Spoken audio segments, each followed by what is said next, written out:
bem-vindos. Eu tô com o João e o Felipe para apresentar sobre o Opa, governo Costa e Silva, E aí? que e aí? para quem não sabe, foi o segundo presidente do Brasil durante a ditadura militar, que governou o país por volta lá dos 1967 a 1969, que marca o início das medidas de desenvolvimentistas que, que levaram a um milagre econômico e também iniciou os anos de chumbo. Esses anos de chumbo e o milagre econômico, eles estão altamente relacionados. Porque o Brasil só conseguiu se desenvolver justamente por causa da violência e toda a agressão que aconteceu durante os anos de chumbo. Tá aí esse milagre econômico, né, que se estendeu aí de 1968 a 1973, que tal período foi aí caracterizado por um rápido acontecimento da economia e índices de crescimento econômico bastante elevados. O milagre tinha, tal milagre econômico aí tinha a explicação terrena, né, misturava com a repressão aos opositores, a censura aos jornais e demais meios de comunicação, de modo a impedir a veiculação de críticas à política econômica, e acrescentava os ingredientes também da pauta dessa política: subsídio governamental e diversificações de exportações, desnacionalização da economia, com a entrada de crescente de empresas estrangeiras no mercado, controle do reajuste de precificações, de precificação e centralizada no reajuste de salários também. Sim, Do pode falar disso, perdão. Não, eu ia falar só do PIB em 1968, o PIB ter crescido aí 11%, em 1979 foi de o crescimento aí foi de 10%. Sim, teve um crescimento em um ano 11%, no outro 10%. Então foi realmente alto. Porém, você percebe que esse crescimento, na verdade, ele centralizou o, o dinheiro na mão de poucas pessoas, justamente por causa dessa fixação de salário. Então, as pessoas continuavam recebendo a mesma coisa, por mais que o PIB brasileiro tivesse aumentando. Então você consegue perceber que na verdade o dinheiro não foi para a mão da população, e sim das pessoas que estavam em cima, certo? Os anos de chumbo, né? Ele é caracterizado justamente por essa alta repreensão, né? Ele começa no fim dos anos da década de 60, né? No começo da década de 70, justamente no governo Costa e Silva. E ele é um período de transição, é quando a, a ditadura militar ela ainda está se pondo no poder, né? Não, melhor dizendo, tá realmente ditando, certo? Como que deve ser as coisas, tá realmente repreendendo as pessoas. Né? Nesses anos de chumbo, teve torturas, mortes, desaparecimento e, como o João disse, essas torturas, mortes, repreensão em si, esse afogamento das críticas, elas podem, sim, o crescimento foi real, porém, quando você não tem críticas, parece que foi muito melhor do que realmente foi. E essas repreensões levaram a diversos tipos de movimentos sociais. E um desses movimentos, sendo o movimento estudantil, que, que luta contra o. Que é basicamente uma atuação entre extremamente relevante na luta contra o regime, que os protestos fortaleceram-se a partir de março lá de 1968, quando um estudante que era, eu acho que era Edson, foi morto pela polícia durante um pequeno protesto na cidade do Rio de Janeiro. E esse fato causou comoção e o velório foi acompanhado por milhares de pessoas. E com isso, que basicamente chegou um momento que teve uma passeata em junho de 26 de junho, rolou uma passeada conhecida como Passeata dos 100 mil. Sim, exato. Passeatas dos 100 mil. Uma denominação que ficou conhecida com a manifestação no Rio de Janeiro, né? Com a manifestação do Rio de Janeiro. De qual participaram, tipo, cerca de muitas pessoas, né? 1.000 pessoas, né? 100 mil, é papo de 100 mil pessoas mesmo. Protestavam contra violências praticadas pela polícia, como Jesus disse que rolava por aí, né? E promovida pelo movimento estudantil, né? Na época, principal núcleo de oposição ao regime militar, instaurado no país em março de 1964. A marcha contou também com a participação de intelectuais operários, profissionais liberais e religiosos, além da adesão maciça de populares. As principais reivindicações dos manifestantes eram o restabelecimento das liberdades democráticas, a suspensão da censura da imprensa e concessão de mais aí, verbas da educação, etc. E também durante rolou outro movimento chamado Movimento Operário, e causou por causa de teve um congelamento salarial que teve um impacto forte sobre a renda do trabalhador. A continuidade dessa situação levou a duas importantes greves no país. Uma que ocorreu em Minas Gerais e a outra em São Paulo. Sim, e juntamente com esses movimentos, surgiu também como fala? Uma organização, certo? Chamada Frente Ampla. E ela surge a partir de Carlos Lacerda e eu esqueci o nome do outro, espera um pouquinho, Adhemar de Barros, certo? Carlos Lacerda e Adhemar de Barros, ambos eles começam a ditadura militar apoiando a ditadura militar. Eles ambos abertamente apoiaram o golpe de Estado, certo? E então, só que depois do governo do Castelo Branco, no começo dos anos de chumbo, eles percebem o erro que foi colocar no poder um governo ditador e eles começam de fato a operar contra esse governo, certo? Uma das frases de Carlos, inclusive, é: eu tinha o dever de mobilizar o povo para corrigir esse erro do qual participei, sendo esse erro o apoio à ditadura militar, né, ao golpe de Estado. É interessante, de fato, tipo assim, o início da Frente Ampla começa também com o apoio do Juscelino Kubitschek e João Goulart. Só para contextualizar, João Goulart foi o presidente do qual sofreu o golpe de Estado.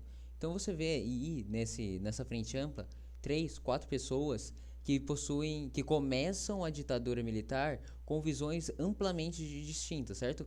Bem, se Carlos Lacerda apoiou o golpe de Estado e João Goulart recebeu o golpe de Estado, você consegue ver a dualidade, certo? Da frente ampla. Porém, eles são unidos justamente pela essa alta agressão do governo. Então, enfim, você consegue ver o quão grave é a situação. As ações da Frente Ampla justamente eram os protestos, certo? Os protestos públicos e tudo mais, e a divulgação em jornais e, enfim, editoriais tudo mais. A Frente Ampla acaba com o lançamento do Ato Institucional número 5. Sim, o ato institucional número 5, que com a prorrogação desse ato institucional, o número 5, o presidente adquirir diversos poderes, como cassar os mandatos legislativos, executivos, federais, estaduais e municipais, suspender os direitos políticos dos cidadãos, demitir, remover, aposentar funcionários civis e militares, demitir e remover juízes, decretar estados de sítio sem restrições ao país, confiscar bens para punir a corrupção, legislar por decreto e baixar outros atos institucionais complementares. E no que diz, né, a respeito aos direitos do cidadão comum, teria as garantias civis mais elementais, que é o habeas corpus, que também foi retirado, né, a liberdade provisória quanto responde aos processos aos acusados de crimes contra a segurança nacional e os acusados passaram a ser julgados por tribunais militares, sem direito a recorrer, né? Aí vejamos que os atos institucionais também eram leis elaboradas pelo Poder Executivo que estavam acima de outras leis e normas, aprovadas pelos Conselhos de Segurança Nacional. A ditadura brasileira decretou 17 atos institucionais, mas temos os quatro primeiros, que é o ato institucional número um, que é o primeiro ato institucional do governo militar, que foi decretado em 1964, quando o Congresso Nacional foi convocado para eleger um novo presidente, que foi o Humberto Castelo Branco. E esse ato institucional concedia ambos poderes executivos para decretar estado de sítio, suspender os direitos políticos dos cidadãos e até por 10 anos. A Temos um. cada. Só fazendo uma Ah, nota, você ah, percebe que a cada ato institucional que foi criado era menos direito dado pelas pessoas e mais o governo conseguindo realmente digitar. Era uma intervenção, tipo assim, tão descaradamente direta, sabe? mostrando mesmo que a população tava literalmente perdendo o direito de qualquer coisa. Tava rendido já. Uhum. Aí também temos o ato institucional número 2, que é a atuação dos militares, que levou a reações populares, principalmente por meio do voto popular. Nas eleições para governador, realizada em 1965, os candidatos governistas, né, foram derrotados em 11 estados. O governo reagiu baixando em 27 de outubro o ato institucional número 2, onde foi determinada a eleição presidencial passasse a ser indireta, né? Também foi extinto os partidos políticos, né? Que nesse contexto pera lá. Foi determinada a criação de dois partidos, a Arena, com o apoio de governo, e o MDB, Movimento Democrático Brasileiro. Temos a institucional número 3, datado de fevereiro de 1966, que determinou as eleições para governador fossem indiretas. Aí temos a institucional número 4, que é o último dos quatro, que em 1966 o general Costa Silva foi eleito presidente, né? E a Constituição de 1946 foi revogada através do ato institucional número 4, em 1967, foi convocado uma comissão para elaborar um novo texto constitucional e outorgá-la É, a Carta e. Magna de 67, quando tomou posse de Costa Silva. Costa Silva tomou posse. Sim, e o ato institucional número Pode falar 5 disso. só pra falar, ele acabou justamente É. com a frente ampla, porque os líderes, Sérgio Juscelino Kubitschek, João Goulart, então, eles perderam o poder político no Brasil, certo? Eles foram retirados basicamente da política do Brasil, justamente para eles não sofrerem nenhuma agressão. Então, com os líderes saindo da organização, a organização ela morre. É. Aí depois de uns anos, o fim do governo dele, basicamente o presidente, o Costa Silva, sofreu um derrame que afastou, basicamente afastou ele na presidência. Aí depois de uns meses do seu, ele acabou falecendo. E até outubro de 1969, o Brasil começou a ser governado por uma junta militar provisória, Uhum. que ficou conhecida como a Constituição de 1969.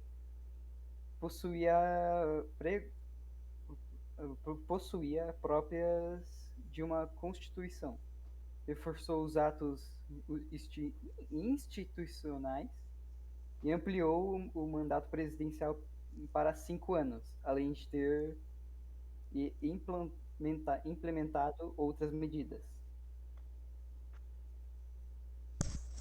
E é basicamente assim que acaba o governo. basicamente as grandes influências desse governo na história do Brasil foi justamente os anos de chumbo, né?